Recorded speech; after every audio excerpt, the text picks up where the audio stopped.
नमस्कार। प्रबंध समिति आदर्श विद्या मंदिर ऑनलाइन क्लासेस में आप सभी का स्वागत है। पिछले वीडियो में हमने शिल्प उत्पादन केंद्रों के बारे में पढ़ा था। आज का हमारा प्रकरण है उत्पादन केंद्रों की पहचान, कि भारत और उसके आसपास के जो उप महाद्वीप हैं वे कौन कौन से उप महाद्वीप हैं और कौन कौन से उत्पादन केंद्र हैं। आज हम उसके बारे में अध्ययन करेंगे।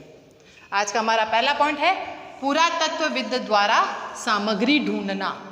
पुरातत्वविद किसे कहते हैं?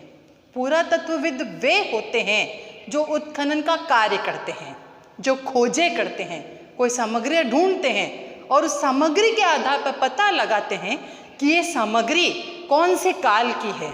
काल निर्धारण पुरातत्वविद द्वारा ही किया जाता है। ये जो समस्त कार्य करते हैं उन्हें ही पुरातत्वविद कहा जाता है। अब पुरातत्वविदों द्वारा कौन कौन सी सामग्रियां ढूंढी जाती थी? देखो, पुरातत्वविद पत्थर ढूंढते थे, तांबा ढूंढते थे, अयस्क ढूंढते थे, औजार मिलते थे पुरातत्वविदों को, औजार। इसके अलावा कूड़ा कचरा जो होता था, कूड़ा करकट, पुरातत्वविदों द्वारा कूड़ा करकट भी ढूंढा जाता था। इन सभी सामग्रियों के आधार पर पुरातत्वविद आसानी से पता लगा लेते थे कि ये सामग्री कौन से कालखंड की है। तो पुरातत्वविदों द्वारा कौन कौन सी सामग्री ढूंढी जाती थी?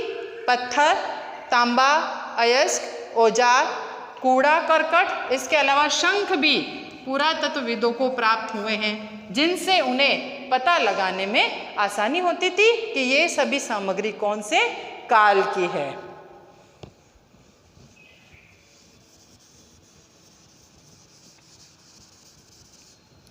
नेक्स्ट पॉइंट है हमारा शिल्प उत्पादन केंद्रों की पहचान।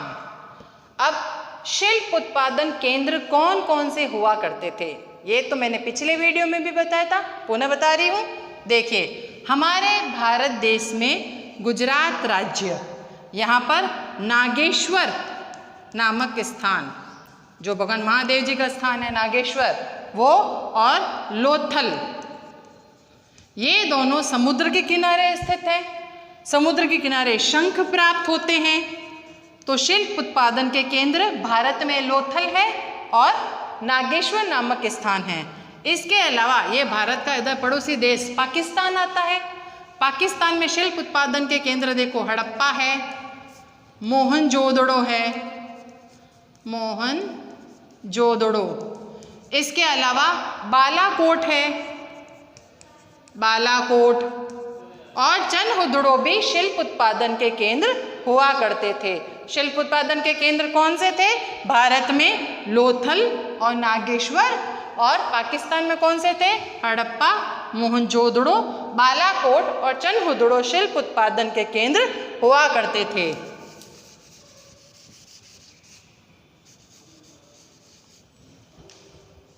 अगला देखो, माल प्राप्त करने संबंधी नीतियां। पुरातत्वविद उन्हें कौन कौन से माल प्राप्त हुए उन्होंने पता लगाया कि उस समय हड़प्पा, मोहनजोदड़ो, बालाकोट, चनहुदड़ो, लोथल और नागेश्वर, ये जो सभी स्थान हैं, ये कौन कौन से कच्चे माल प्राप्त करते थे।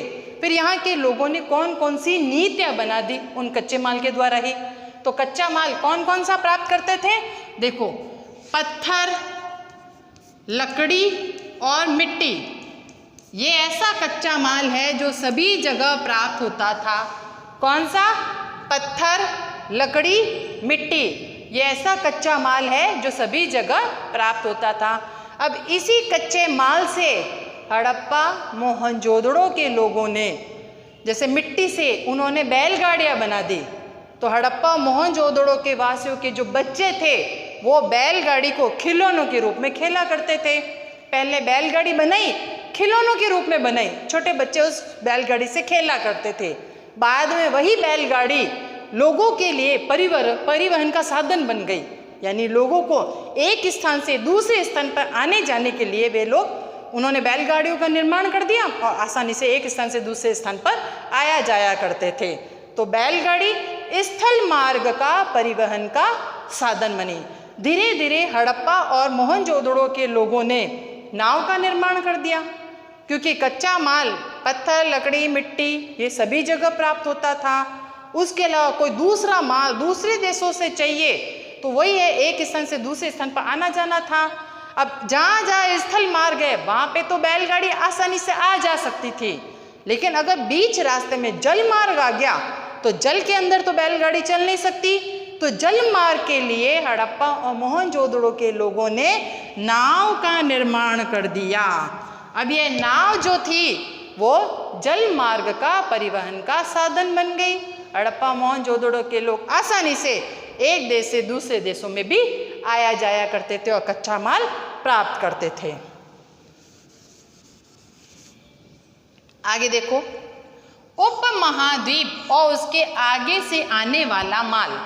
उपमहाद्वीप से क्या तात्पर्य है? उपमहाद्वीप किसे कहते हैं? देखो, भारत का पड़ोसी देश है पाकिस्तान।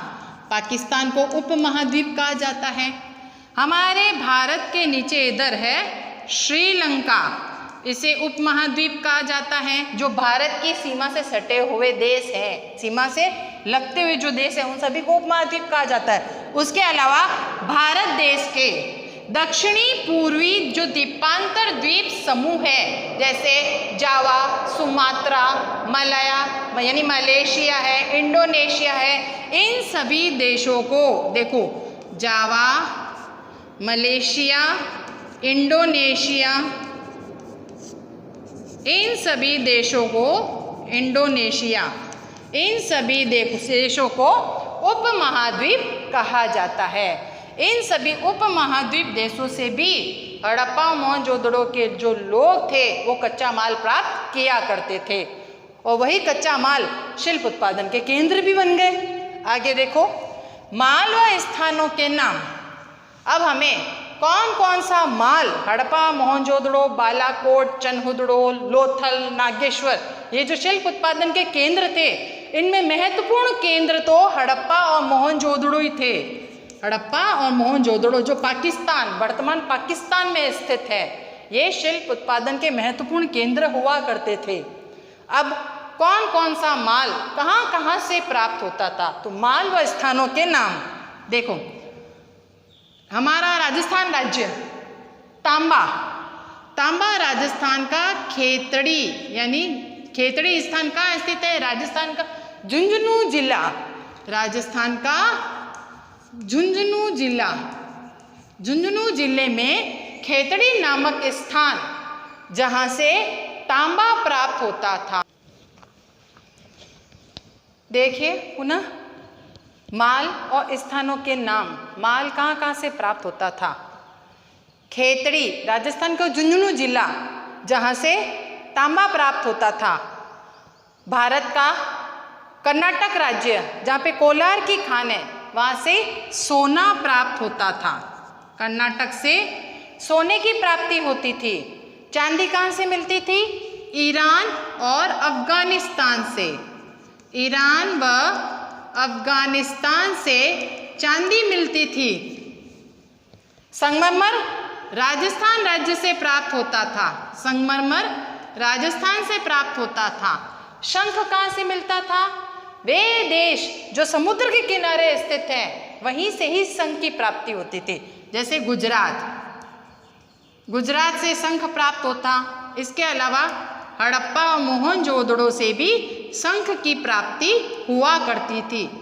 हड़प्पा व मोहनजोदड़ो से शंख की प्राप्ति हुआ करती थी।